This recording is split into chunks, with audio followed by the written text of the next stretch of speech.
Salam olahraga. Berjumpa kembali dalam Bincang AFF 2022 dan saya Rosi yang akan bersama dengan Anda, pendengar dan juga pemirsa. Indonesia gagal untuk mencuri kemenangan di GBK kemarin dalam partai semifinal di leg yang pertama melawan Vietnam. Bagaimana kans di leg kedua saat kita bertandang ke Vietnam di Stadion My Dinh? Kita akan langsung tanya saja bersama dengan Bung Amir Mahmud, wartawan olahraga senior, yang akan bersama dengan kita sampai nanti. Tentunya kami juga akan buka kesempatan untuk kuis atau tebak skor ya untuk edisi kali ini. Baik, langsung saja Bung Amir Mahmud, salam olahraga. Jaya. Bung Amir, kita gagal mencuri kemenangan di GBK dengan skor kemarin berakhir dengan 0-0. Bung Amir, bagaimana komentar tentang pertandingan kemarin ini? Ya.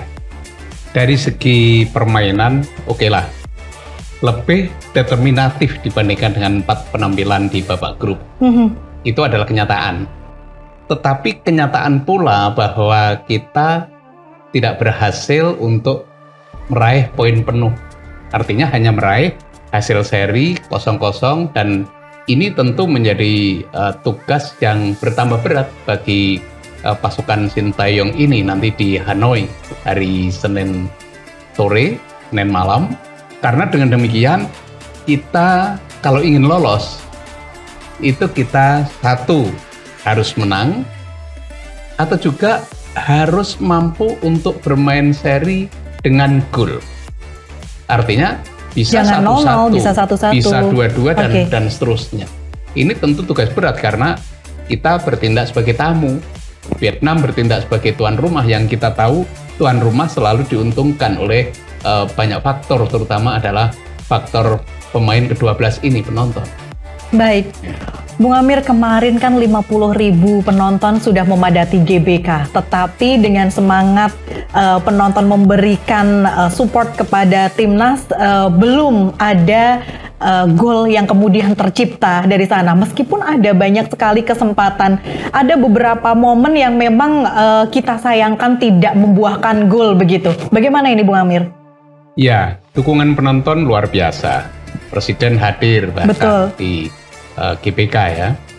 Satu hal yang kemarin itu menciptakan ini ya, rasanya gemas gitu ketika banyak peluang yang kemudian hilang di depan gawang. Dan ini menunjukkan bahwa ada elemen-elemen pertandingan yang kurang berpihak kepada kita.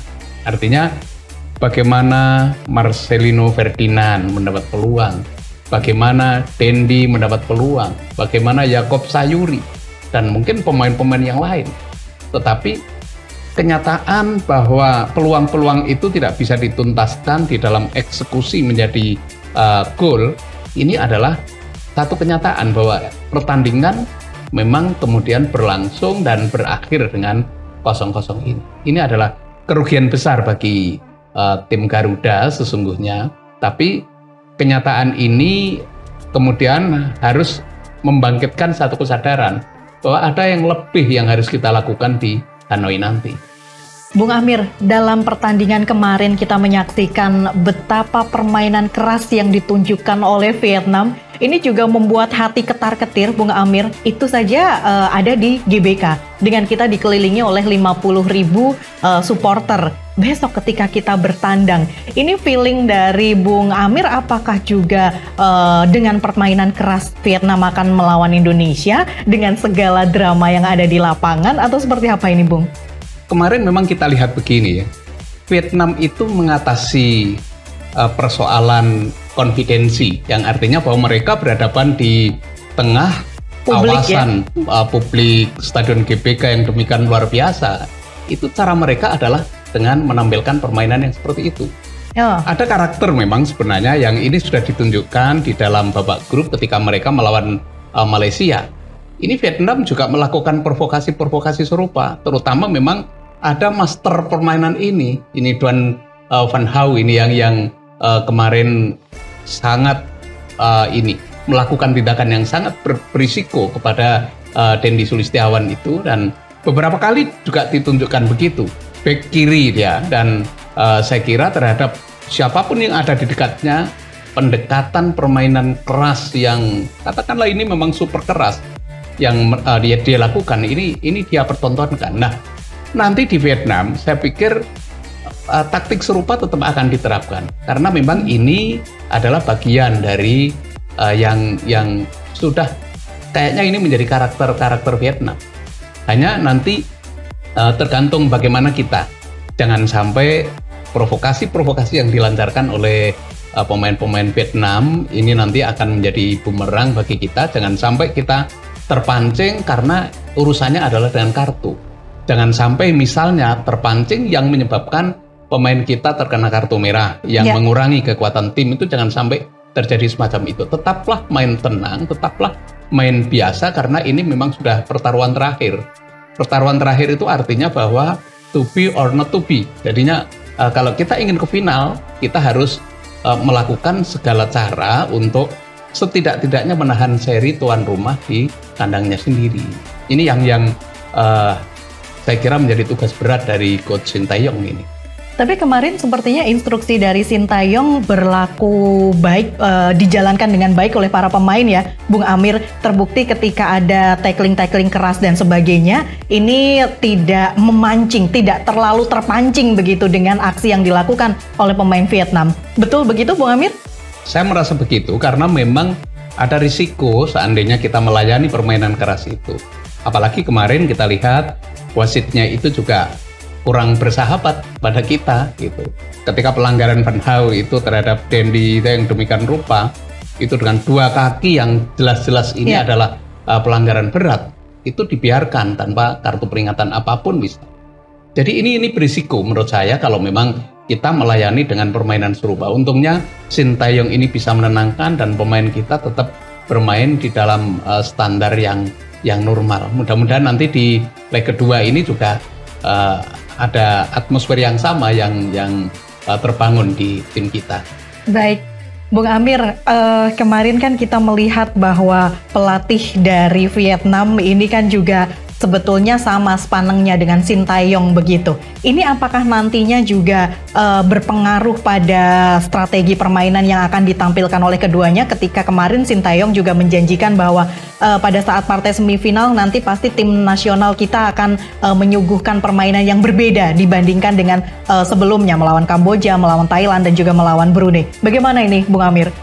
Vietnam itu sebenarnya sudah punya standar permainan sendiri ya, artinya mereka mantap sebagai salah satu tim terkuat di Asia Tenggara gitu, dan memang persaingan antara Park Hang-seo dengan Sintayong ini tampak di dalam maupun di luar lapangan. Kemarin main game ini mereka jalankan pesiwar ini tampaknya juga memberi warna, dan saya berpikir bahwa nanti di Vietnam dia akan merasa di atas angin dan inilah nanti yang akan mengobarkan perang Korea di dalam pertandingan Vietnam Indonesia di Hanoi nanti.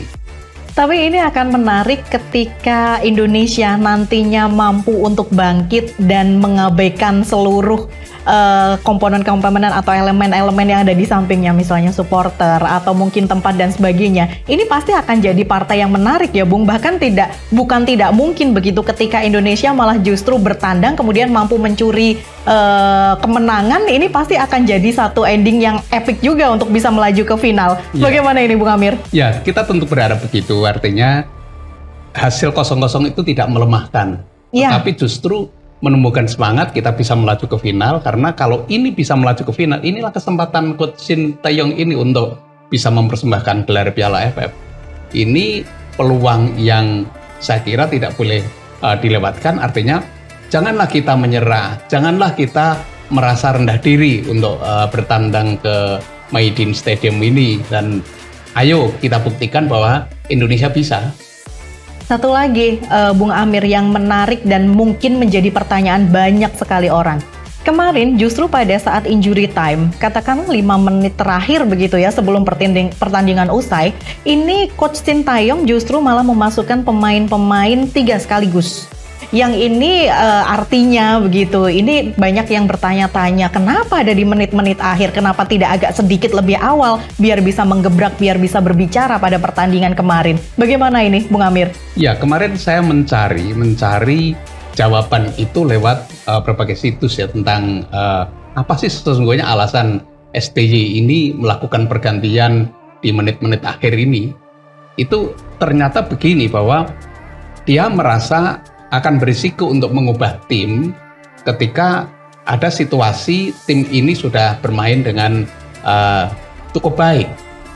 Tetapi tetap saja kita bertanya-tanya mengapa ini dilakukan pada 5 menit terakhir dan bukan misalnya 15 atau 10 yang bisa diharapkan itu mengubah keadaan. Karena memang kesan di menit-menit akhir ini kesannya hanya untuk pemerataan rotasi pemain ini. Ini kan kemudian menjadi banyak pertanyaan dan Bung Amir menyayangkan nggak nih? Menyayangkan saya, jujur aja saya menyayangkan, walaupun pilihan taktik pelatih ini tentu sudah dengan pertimbangan matang, apalagi untuk coach yang sekelas Sintayong ini pasti ada pertimbangan yang sangat confidential lah ini menurut saya. Tetapi dari kacamata sebagai pengamat ini tentu ini menjadi pertanyaan juga. Kenapa terjadi semacam itu? Kenapa tidak dari babak kedua misalnya atau 15 menit sebelum yang kita harapkan bisa mengubah keadaan? Baik, sebagai penutup Bung Amir, bagaimana harapan untuk nanti kita bertanding di Maidin Hanoi?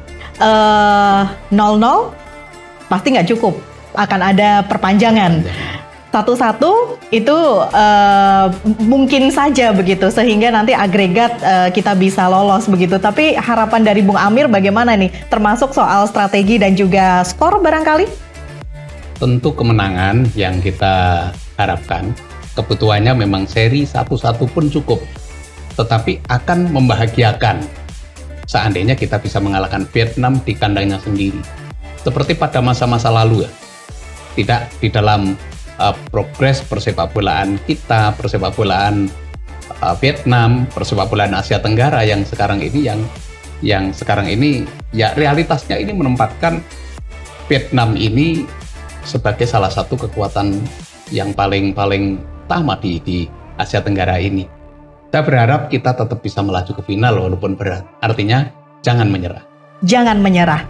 Untuk pendengar dan juga pemirsa juga jangan menyerah untuk berikan dukungan kepada Timnas Indonesia. Bukan tidak mungkin, barangkali memang berat, tetapi jangan menyerah. Masih ada kesempatan di leg kedua. Doa kita bersama dan perjuangan dari seluruh pemain serta pelatih tentu juga akan sangat berpengaruh pada penampilan kita nantinya pada hari Senin. Dan akhirnya saya Rosi pamit undur diri dari Bincang AFF 2022. Jangan lupa untuk Anda bisa ikuti kuis, tebak skor juga ada di deskripsi YouTube RRI Semarang. Salam olahraga.